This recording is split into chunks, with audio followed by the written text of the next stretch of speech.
A verdade sobre os anjos, capítulo 6. Os anjos antes e depois do dilúvio, parte 1. O plano da salvação é explicado mais amplamente. Anjos mantiveram comunicação com Adão após a queda, informando sobre o plano da salvação e explicando-lhe que a humanidade não estava fora da possibilidade de redenção.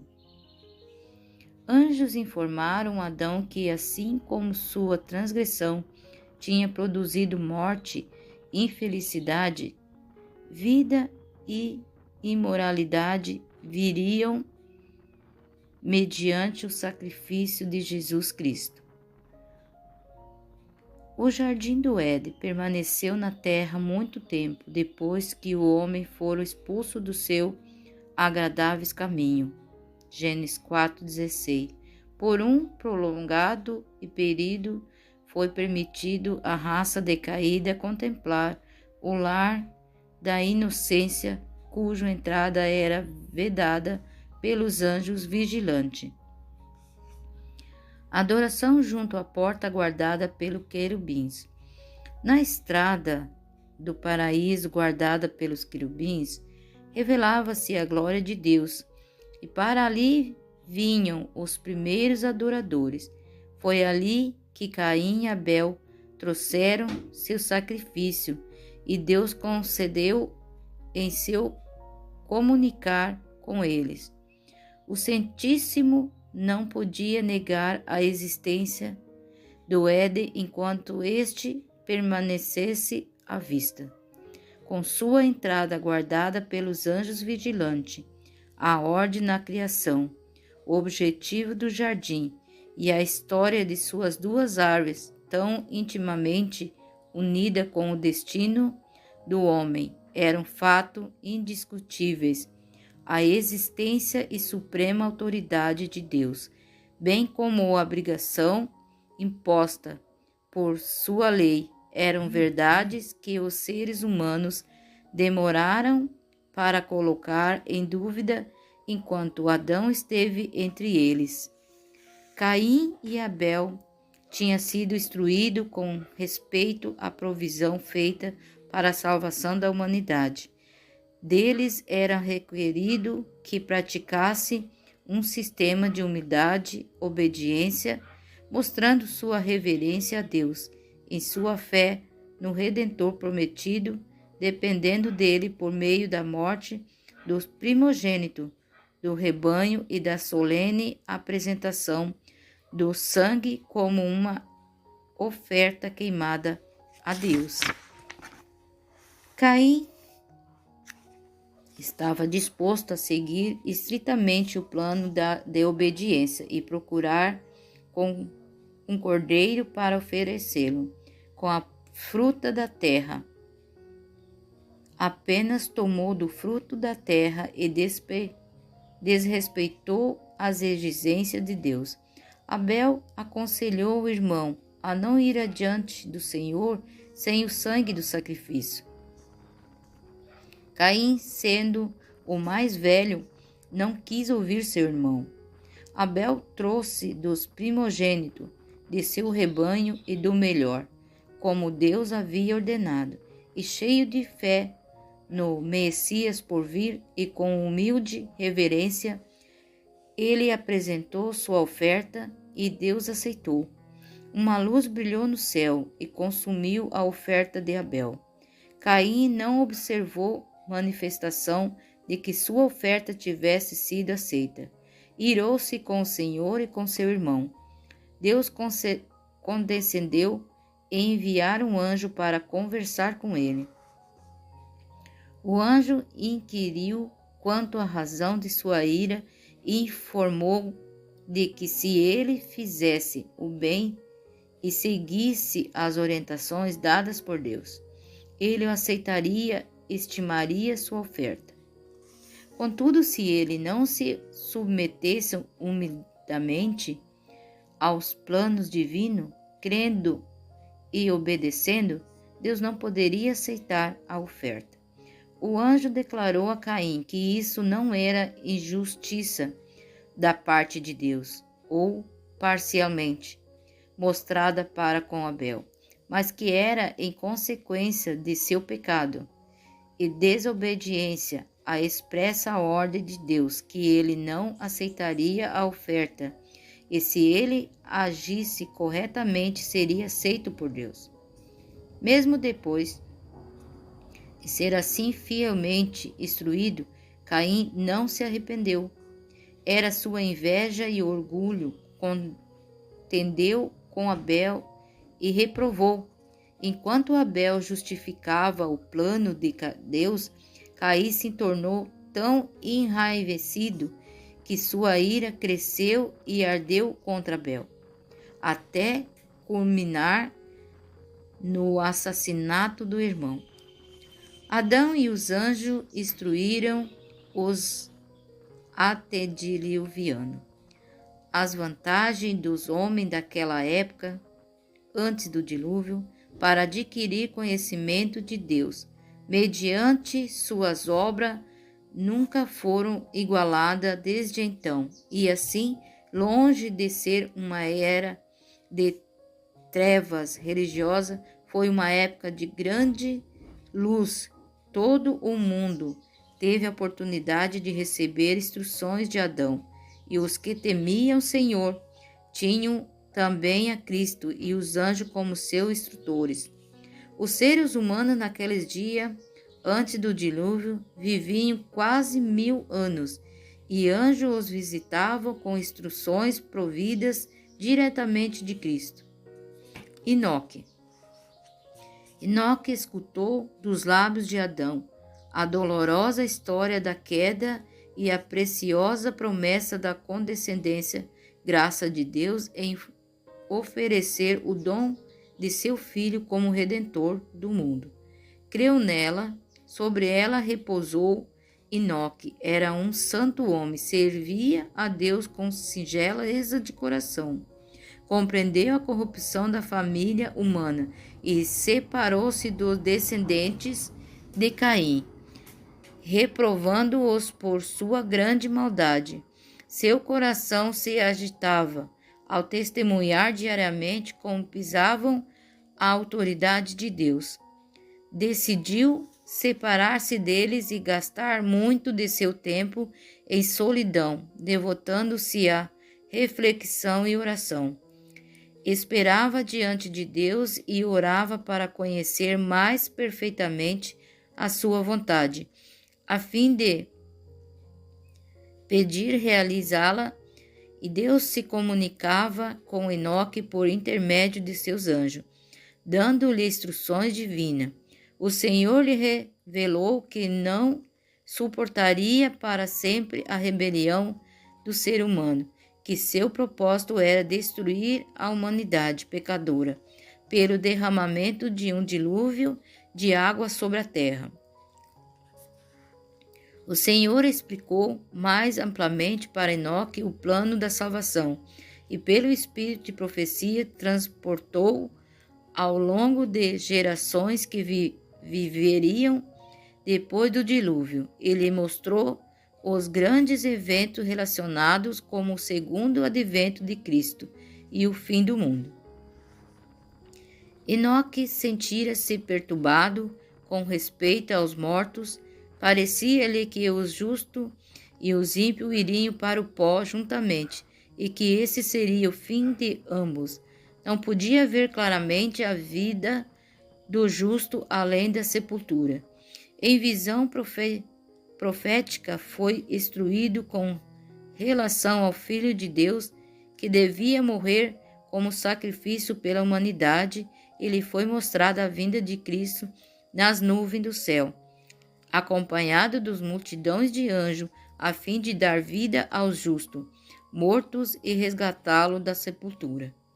Enoque fielmente transmitiu ao povo tudo que Deus lhe havia revelado pelo espírito de profecia.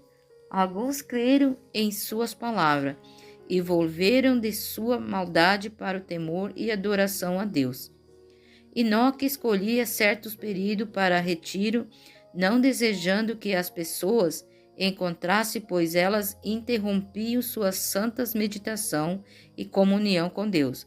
Não se excluía permanentemente do convívio social com aqueles que o amavam e ouviam suas palavras de sabedoria. Também não se apartava completamente dos corruptos. Encontravam-se com os bons e os infiéis em determinados intervalos, trabalhando para fazer os ímpios retornarem de seus maus caminhos. Enoque continuou a crescer celestialmente enquanto se comunicava com Deus. O Senhor amava Enoque, porque ele firmemente o seguia, aborrecendo a iniquidade, e fervorosamente buscava conhecimento celestial para fazer com perfeição a sua vontade. Anelava unir-se ainda mais estreitamente a Deus, a quem temia, reverenciava e adorava. O Senhor não permitiu que Enoque morresse como os demais seres humanos. Enviou anjo para levá-lo ao céu, sem provar a morte. Na presença de justos e ímpios, Enoque foi removido deles. Aquele que o amava pensava que Deus pudesse tê-lo deixado em algum de seus lugares de retiro. Entretanto, depois de procurar diligentemente, não sendo capaz de encontrá-lo, entenderam que ele não mais seria achado, pois Deus o levara. As flamejantes carruagens de Deus foram enviadas para recolher aquele santo homem, e ele foi conduzido ao céu. O Senhor me proporcionou uma vista de outros mundos. Foram-me dadas asas e um anjo me acompanhou desde a cidade até um lugar brilhante e glorioso. Então fui levada a um mundo que tinha 7 luas. Vi ali um bom e velho Enoque, que tinha sido trasladado em sua destra e tinha uma folha resplandecente de palmeira, e em cada segmento da folha estava escrito: Vitória. Pedia-lhe da cabeça uma grinalda branca, deslumbrante, com folhas, e no meio de cada folha estava escrito: Pureza. E em redor de grinalda havia pedras de várias cores, que resplandeciam mais do que as estrelas, e lançavam um reflexo sobre as letras, aumentando-lhe o volume. E na parte posterior da cabeça havia um arco que rematava a grinalda, e nele estava escrito: Santidade. Sobre a grinalda havia uma linda coroa que brilhava mais do que o sol. Perguntei-lhe se aquele era o lugar para onde fora transportado da terra. Ele respondeu: Não é minha morada, é a cidade em eu vim visitar este lugar. Enoque representa aqueles que ficarão sobre a terra e serão transladados sem experimentar a morte. Representa o grupo que deverá viver entre os perigos dos últimos dias, aquele que serão rodeados de toda corrupção, vileza, pecado e iniquidade, mas ainda assim se manterão imaculados. Podemos proceder como Enoque, foi tomada provisão em nosso favor. Anjos de Deus excelentes em poder são enviados para ministrar aos herdeiros da salvação. Esses anjos, ao perceber que estamos fazendo os últimos esforços possíveis para ser vencedores, realizarão a sua parte em sua luz. Brilhará em torno de nós, dissipando a influência dos anjos maus que nos rodeiam. Criarão uma fortificação semelhante a muros de fogo, nossa volta. Noé, aqueles que viveram nos dias de Noé e Abraão eram mais semelhantes aos anjos na forma, graça e força, e desde então cada geração vem se tornando mais fraca. Mais de 100 anos antes do dilúvio, o Senhor enviou um anjo ao fiel Noé, para fazê-lo saber que ele não mais teria misericórdia da humanidade corrupta. Contudo, não queria que ignorasse seu desígnio e instruiria Noé e faria dele um fiel pregador para advertir o mundo da breve destruição, do modo que os habitantes da terra ficassem sem desculpas. Anjos foram enviados a recolher flores ao campo, os animais que Deus havia criado. Os anjos buscavam esses animais e eles os seguiam de 2 em 2, macho e fêmea, sendo que os animais limpos foram de 7 em 7. Tudo estava pronto para o fechamento da arca, o que não podia ser feito pelo lado de dentro. Por Noé, um anjo foi visto pela multidão escarnecedora, descendo do céu e revestindo de luz deslumbrante, parecida com um relâmpago. Ele fechou a porta maciça e então tomou outra vez seu caminho em direção ao céu.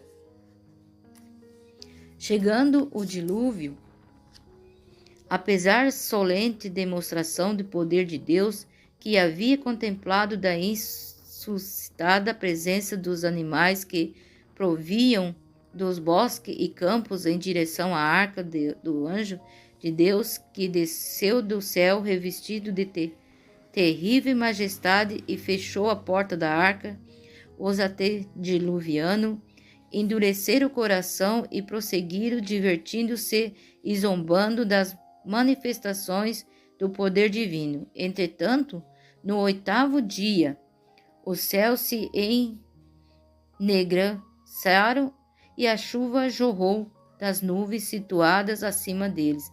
Era algo que jamais havia testemunhado. O temporal aumentou em violência até que as águas pareciam jorrar do céu em cataratas. Atos de água surgiram na terra com indestrutível força, lançando rochas macias e centenas de metros de altura para em seguida caírem e serem sepultadas nas profundezas da terra. A violência da tempestade aumentou e por entre as fúrias dos elementos escutavam-se os lamentos das pessoas que haviam desprezado a autoridade de Deus. Árvores, construções, rochas e terra eram arremessadas em todas as direções. O terror de seres humanos e animais ultrapassava qualquer destruição. Até mesmo Satanás, obrigado a permanecer em meio aos elementos em fúria, temeu por sua vida. Anjos excelentes em poder guiaram a arca e a preservaram do perigo a cada momento durante o tenebroso temporal de 40 dias e 40 noites. E preservaram da arca representou um milagre de Todo-Poderoso. Após o dilúvio, Noé e sua família esperaram ansiosamente abaixamento das águas. Ele desejava retornar à terra. Enviou um corvo para voar ao interior e outra vez de volta à arca. Ele não obteve a informação desejada.